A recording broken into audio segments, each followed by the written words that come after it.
Welcome, everyone, to the Gifts of God program. So happy to have you here with us. And we're on the eve, we would say, of going to the Middle East. We leave tomorrow. It takes an overnight flight, and then we get there on Tuesday. So we're looking forward to it with a lot of hope and a lot of trust and a lot of faith that everything's going to be okay. Well, that prompted me to write a letter to our community, which now, by the way, we're calling the Ohana, which Sandra used that name a lot of years ago. It's a Hawaiian word for family who breathes together, right? It's the perfect name for our family. So I wrote the letter out to the Ohana, and I said, well, we're going to the Middle East, and right now it's in a lot of struggle and strife and even war, all out and out war. And the letter was more of not taking sides, not saying, this side is right and this side is wrong. As far as I could tell, it was as neutral as I could possibly be. And I cited a couple places in the course where it said anger is never justified, attack is never justified.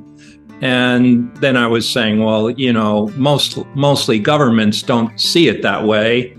And it's a transformation we all have to make within ourselves. It's an inner transformation. We can't rely on governments to make this, because governments are made up of people like us.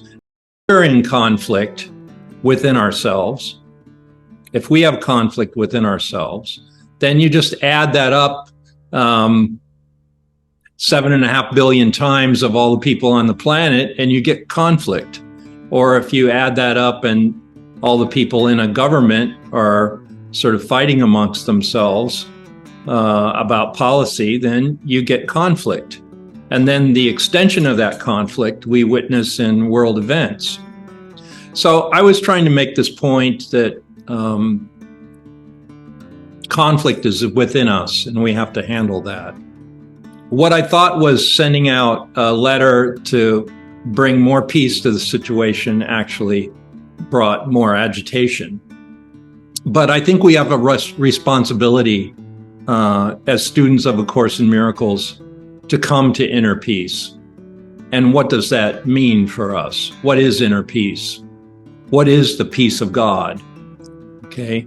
What is this peace of God that we're all giving our attention to, doing the lessons, doing the readings, aspiring to? That's certainly what I'm aspiring to, is to be a peaceful person and not contribute to more conflict in the world. And I think that all of us in this group are committed to that. I do think we're going to have a good and meaningful time there in Qatar. And then we have 2 more stops, one in Riyadh, Saudi Arabia for a week.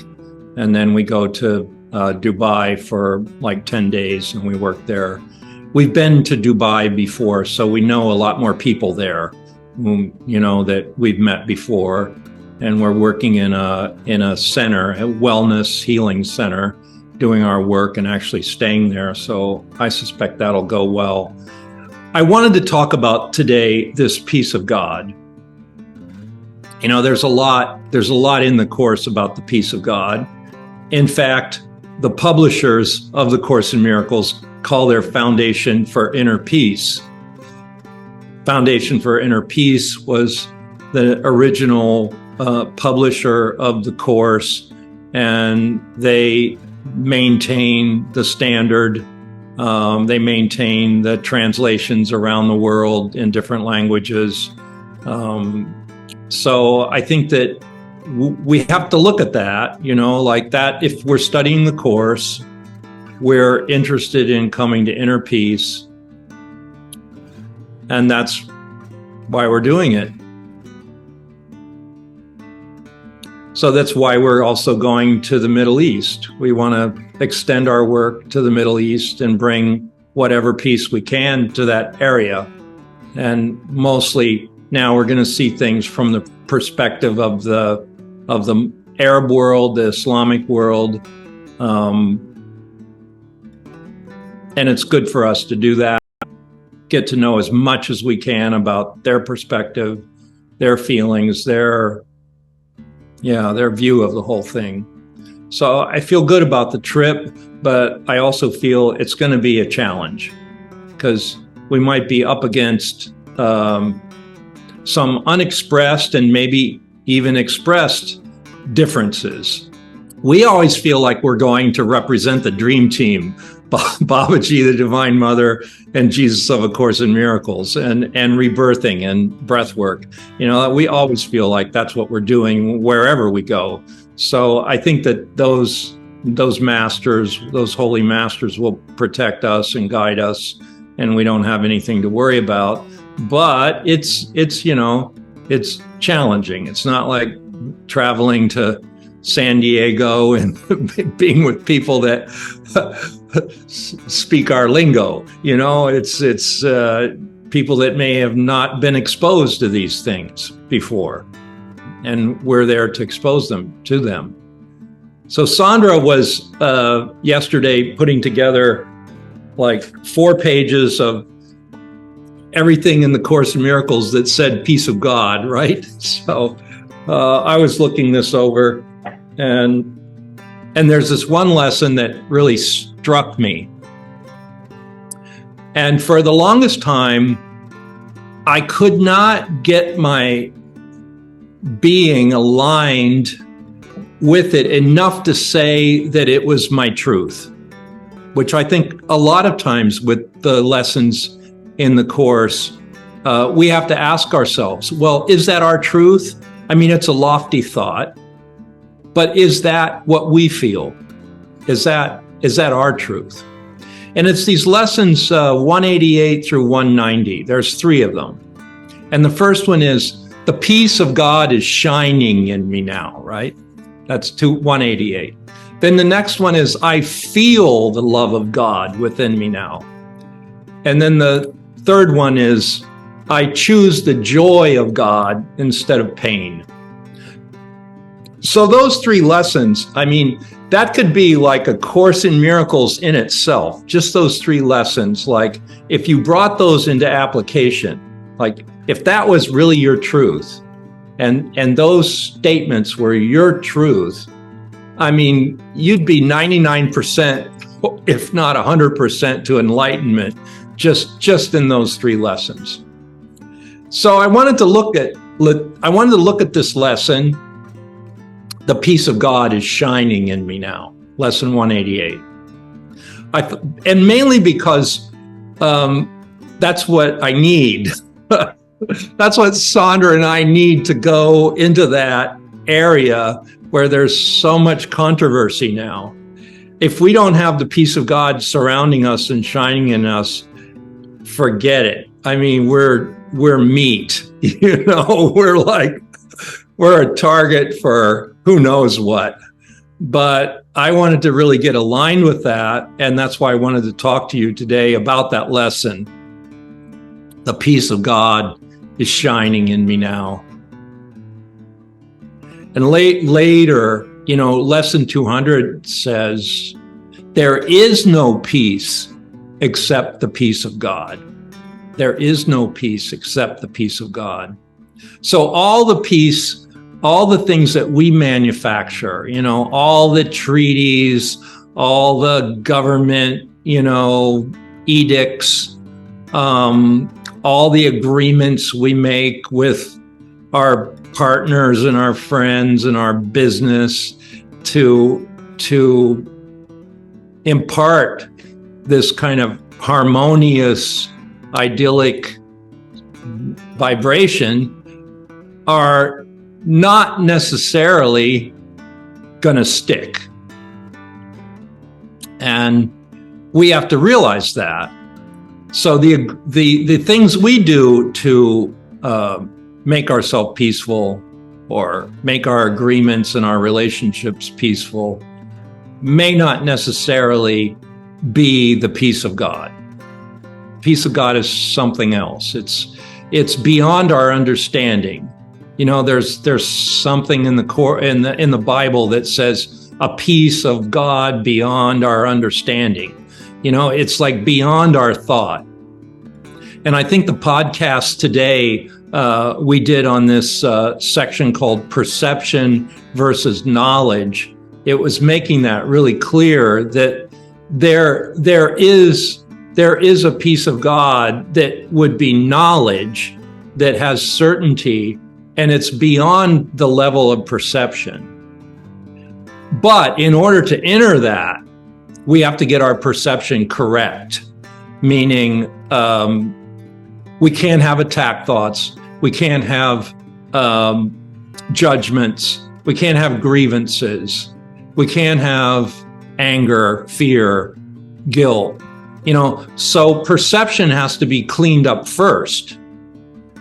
It may not be the peace of God, but we can't enter into the peace of God until we clean up the perception level. Like, and that I think is what we can do. When we go to the Middle East, we can help people, you know, clean up their minds, you know, clean up their thoughts about themselves, about their, you know, their partners, about their family members, about their neighbors. You know, we can help at the perception level of cleaning that up. And it even said in the thing today, that's the medium of miracles. Miracles are still at the perception level.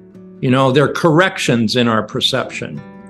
But in order to get to this kind of leap into the peace of God, or this level of knowledge, you would say, or this kind of communion with our source in which it produces the heaven state, in order to get there, it's a step beyond even perception. It's a step beyond our understanding. But our understanding has to be corrected first. And that's where all the miracles come in. That's where the forgiveness comes in. That's where the atonement comes in. We have to be willing to see things differently, to let go of our judgments, let go of our attack thoughts, let go of our guilt, fear, and anger about various things, because that'll block it. That'll block the peace of God. We will never even get close as long as we have all that stuff going on in us. So pretty much the function of the Course in Miracles is to clean up that level, clean up our perception, clean up our consciousness. You know, even, I know it's kind of a lofty concept, but it was even saying that knowledge is even beyond consciousness. You know, consciousness is still, even in its highest state, where you're kind of directing its attention towards the spirit, still involves the body, still involves the physical plane. You know, consciousness, it's like, well, spirit, mind, body, when all those levels are lined up and they're in harmony and they're not conflicting one another, you're getting close. But there's a level even beyond that, which is, quote, knowledge, and it's even beyond consciousness. So that's almost greater than we can understand, you know, greater than we can fathom. But it's talking about that. And that's the realm of this peace of God. So I wanted to look at this lesson 188. The peace of God is shining in me now, because I thought, maybe I'm a little selfish, but I thought, well, if I really get that down and we head out to the Middle East and I'm really grounded in that lesson and the peace of God is shining in me now and I can emanate that, then we're going to be okay. So I kind of had a little bit of a selfish reason why I wanted to look at that lesson today, to kind of, you know, give our trip to the Middle East kind of a blessing, kind of a vibration. So would it be okay with you if we if we look into this lesson. I think we'd all gain something from it. Yeah. So, okay. So then I have it pulled up here in my Word doc, so we can just go over it, you know. So this is lesson 188. The peace of God is shining in me now. So I think I'll approach it like Sandra and I usually do. I'll read one paragraph and then make some commentary before I go on to the next. So this is the peace of God is shining in me now, lesson 188. Why wait for heaven? Those who seek the light are merely covering their eyes. The light is in them now. Enlightenment is but a recognition, not a change at all. Light is not of the world, yet you who bear the light in you are alien here as well. The light came with you from your native home and stayed with you because it is your own. It is the only thing you bring with you from Him who is your source. It shines in you because it lights your home and leads you back to where it came from, and you are at home. Well, okay, so this says the light is already in you. It's your nature, so to speak. You're like, you were created, and when you were created, your home was that kind of divine connection, your divine relationship with your creator. That's your real home.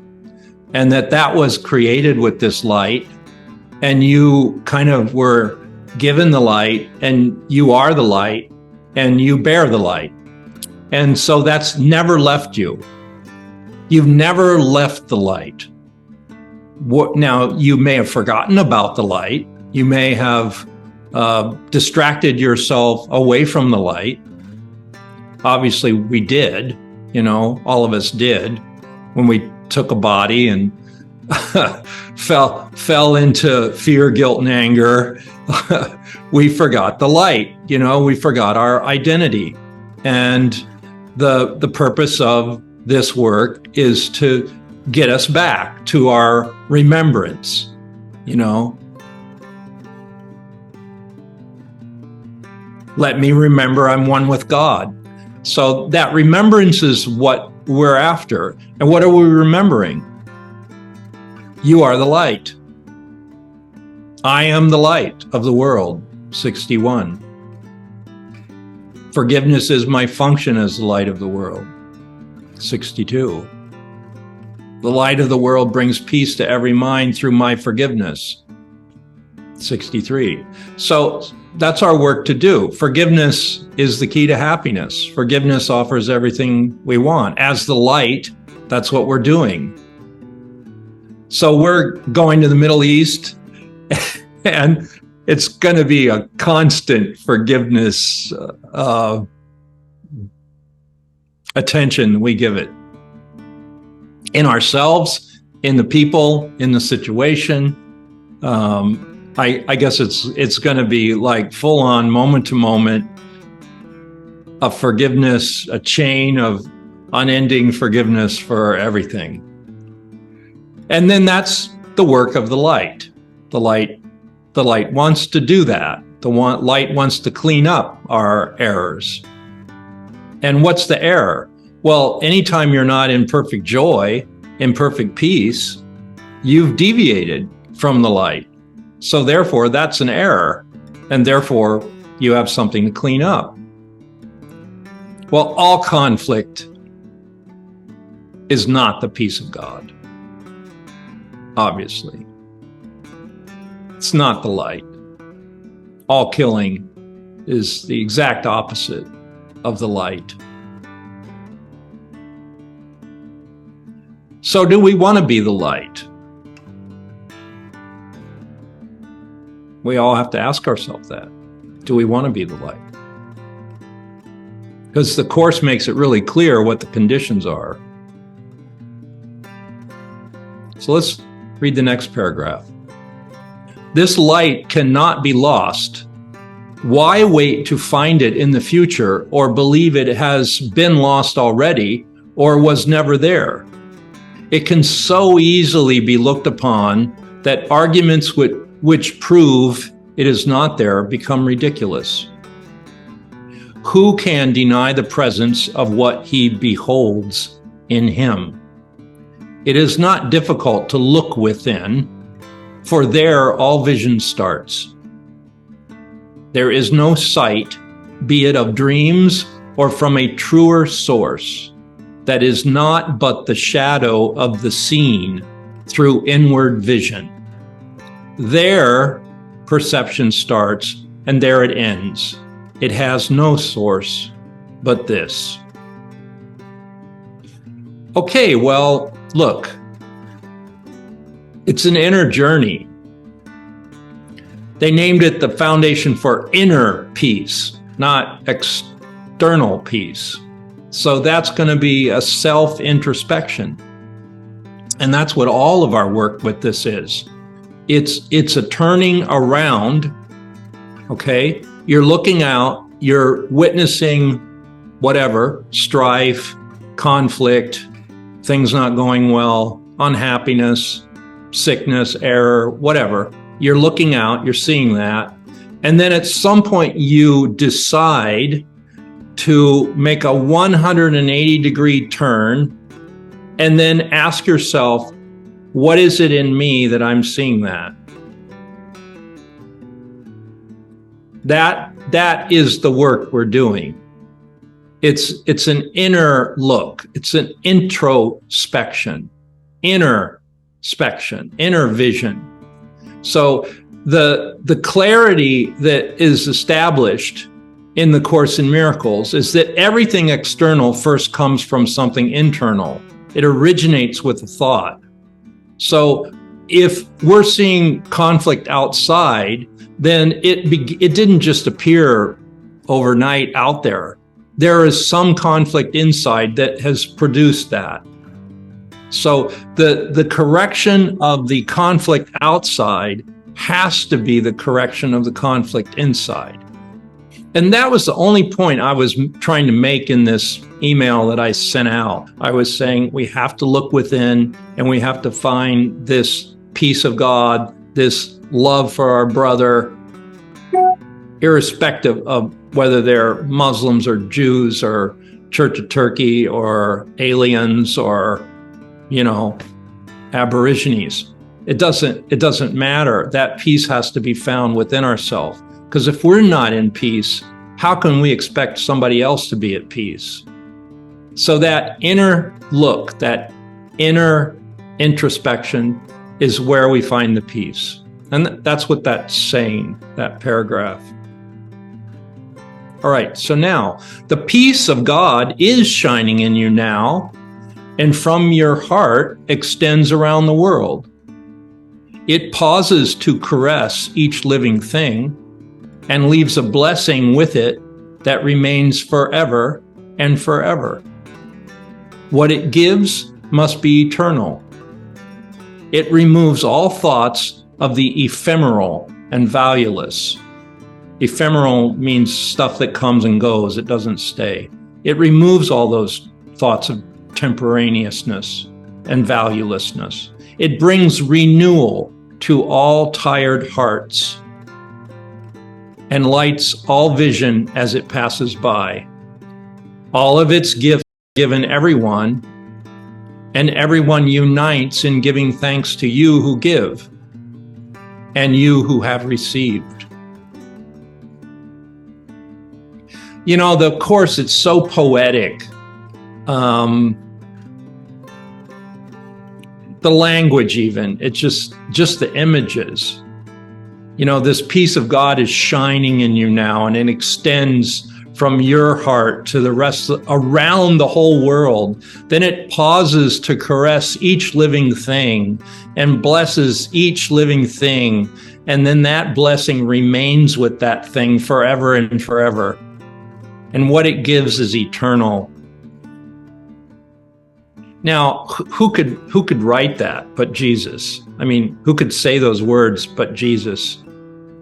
So I think when we really get it, not just on a deep spiritual level, but even from an aesthetic point of view, as an artist, one who looks deeply at things to see the beauty of things. The language in the Course, when you really encounter what it really is, there's no poetry written better than the Course in Miracles. There's no language in the English language more beautiful than the Course in Miracles. Shakespeare couldn't even touch it. I mean, not that Shakespeare's not poetic and beautiful, but that the Course in Miracles is at a level far greater than that even. Yeah, so yeah. So let's go see what the next one is then. The shining in your mind reminds the world of what it has forgotten, and the world restores the memory to you as well. From your salvation radiates with gifts beyond all measure, given and returned. To you, the giver of the gift, does God himself give thanks. And in his blessing does the light in you shine brighter, added to the gifts you have to offer to the world. Well, we're trying to remind ourselves and remind the people we meet in our life, peace is everything. Our identity, our God-created identity is everything. It's the beauty of existence. It's the life force of existence. And when we make contact with that actual power of that life force, we have it to give. And then as we give it, even God thanks us. Can you imagine? Like the creator of the universe, and we're just living our little life down here, trying to keep on track, right? And we're trying to give as much blessing as we can to the people in our life and to the villains that cross our path. And we're just giving our little bit as much as we can, and God's looking down and saying, wow, that's incredible, and even gives us a blessing for even trying to do this work. So I think that's pretty good that even God would look down and bless his son who is extending this piece of God. So never think that your work is insignificant or not reaching the right people or enough people or whatever. If it's reaching one person and you're extending that piece to one person, you get God's attention, and God is already giving you more energy to do more of the same, more of the same. You're going in the right direction. You are doing your dharma, they would call it in the East. Dharma is like your spiritual practice, that you're in this flow of increasing your awareness of your divinity and increasing everything around you, the awareness of divinity. And that's your dharma. That's your spiritual mission, basically, in life, to increase that awareness of your divine connection. So we're all doing our dharma, and God is noticing it and adding energy to that. All right, so let's go to the next paragraph. This is kind of fun, isn't it? Reading this paragraph by paragraph. The peace of God can never be contained. Who recognizes it within himself must give it. and the means for giving it are in his understanding. He forgives because he recognized the truth in him. The peace of God is shining in you now and in all living things. In quietness, it is acknowledged universally. For what your inward vision looks upon is your perception of the universe. Wow, that's a powerful line. What your inward vision looks upon is your perception of the universe. So if you see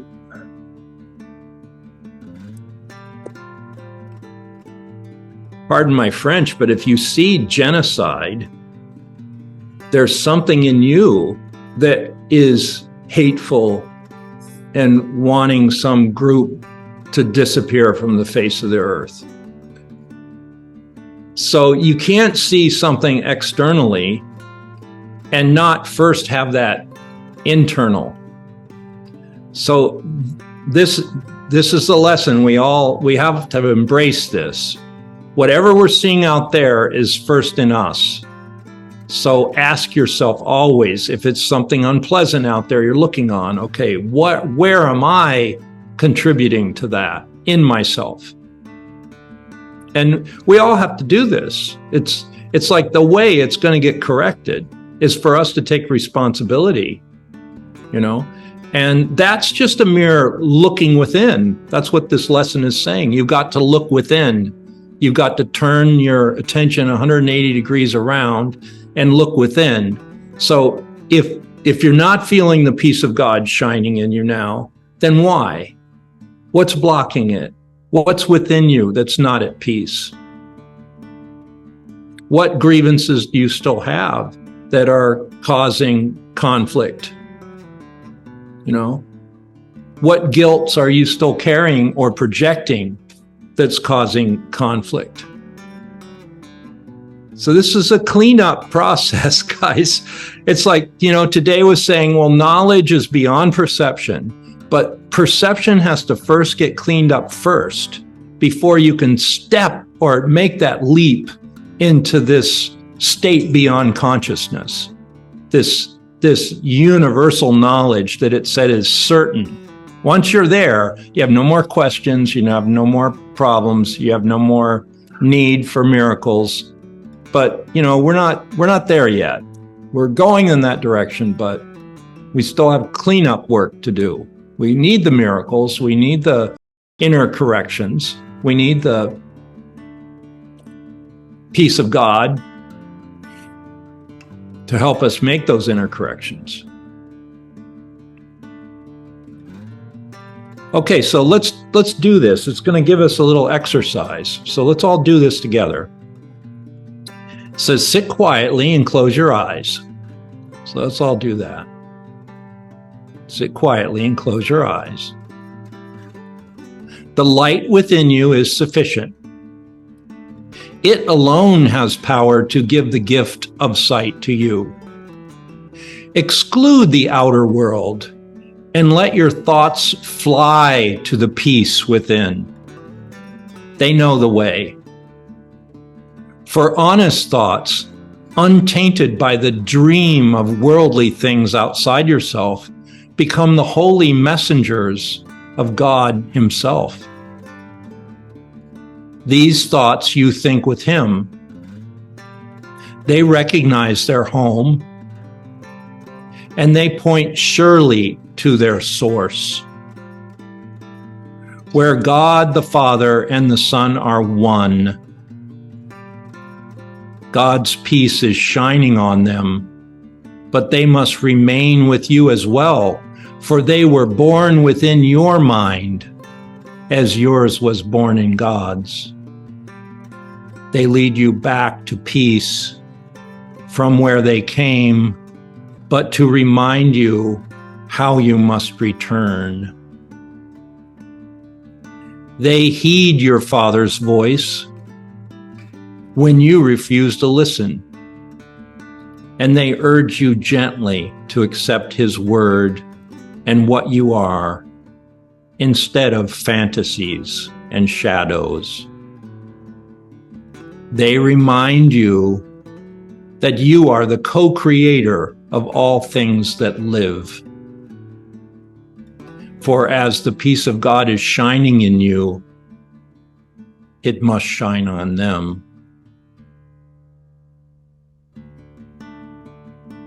We practice coming nearer to the light in us today. We take our wandering thoughts and gently bring them back to where they fall in line with all the thoughts we share with God. We will not let them stray. We let the light within our minds direct them to come home. We have betrayed them, ordering that they depart from us. But now we call them back and wash them clean of strange desires and disordered wishes. We restore to them the holiness of their inheritance. Thus are our minds restored with them. And we acknowledge that the peace of God still shines in us, and from us to all living things that share our life. We will forgive them all, absolving all the world from what we thought it did to us. For it is we who make the world as we would have it. Now we choose that it be innocent, devoid of sin, and open to salvation. And we lay our saving blessing on it as we say, "The peace of God is shining in me now. Let all things shine upon me in that peace, and let me bless them with the light in me."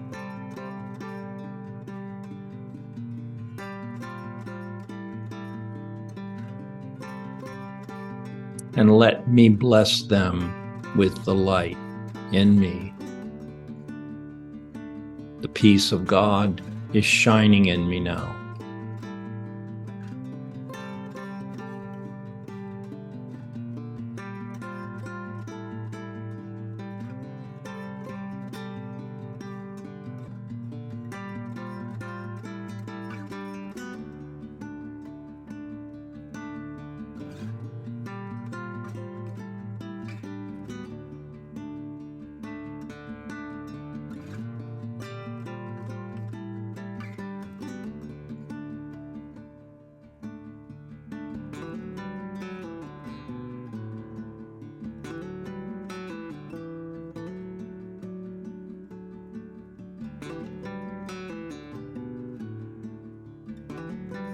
So I think we have a taste of that.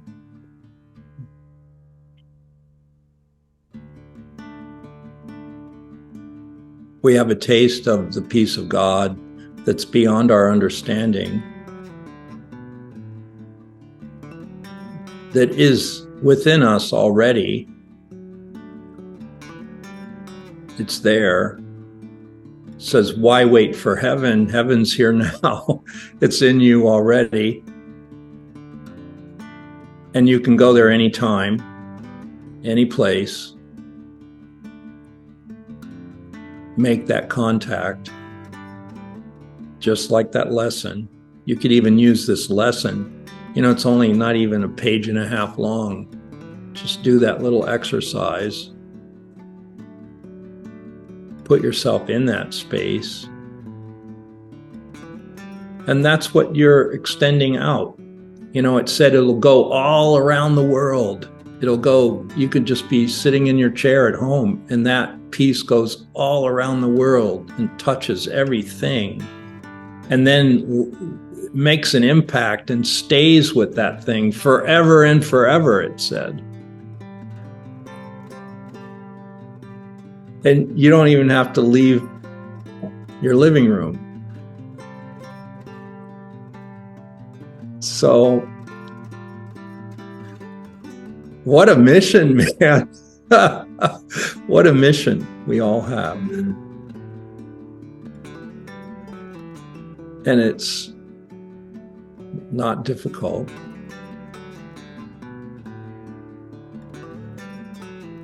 Maybe the most difficult thing is it puts us in so much joy, this peace of God, right? It puts us in so much joy. The contrast now that we feel between ourselves and everyone else who doesn't even understand that joy, it becomes greater and greater, you know? So don't feel guilty that you're in joy, because people can put that on you.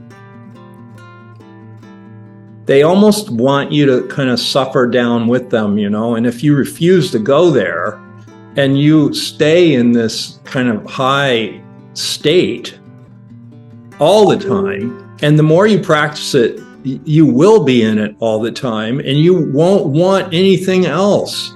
Why would you leave heaven when you have a taste of it and you know how to get there, right? The Course gives you the roadmap to get there. You go there, you feel it, you experience it. Now, why would you ever want to go back down again and into the... You wouldn't. But there will be people that want to pull you back down into that. And they'll say, if you don't come down here and suffer with me, then you're not empathetic. Well, that's a trick too. Jesus clears that up. You know, read that section. It's called True Empathy in the text. I think it's like maybe chapter 15, or it's in those lessons, True Empathy. And he's saying, never bear the burden of suffering. That is not true empathy. True empathy is lifting people out of their suffering into this higher joy, into this peace of God. That's true empathy. Not going down into their muckety-muck and experiencing the pain with them. That's not empathy. That's just not being wise. So I'm glad we shared this. I feel so much more in contact with this peace of God now, just having shared that with you and that lesson. It's our commitment to inner peace. And I think we have to keep going with that. And wherever that's going to take us, I don't know. You know, we had planned this tour of the Arab world months and months ago. You know, it was on the books. But we had no idea, okay, just before you go, a big war is going to break out in Israel and everybody's going to be activated. Well, okay, we may not have known that, but certainly divine forces had that lined up and knew that was going to happen, and we accept. We accept. People were saying, aren't you afraid to go and all that? And so, no, it's our mission. We're going. We don't know what we'll find, but we are sent there. So we go. And could be instrumental in turning a few people around, you know. So even turning ourselves around and getting a bigger picture. You know, when 9/11 happened, this was years ago, you know, I remember reading in one of the articles about it, and I thought it was a good question. And it was a fairly conservative writer. I forget his name, but you would know it if you heard it. And the question was, why do they hate us so much? And nobody was asking that question, right? But this guy was putting it right there, front and center. Why do they hate us so much to do such a thing? And are we asking ourselves, what are the mistakes we're making that they hate us so much?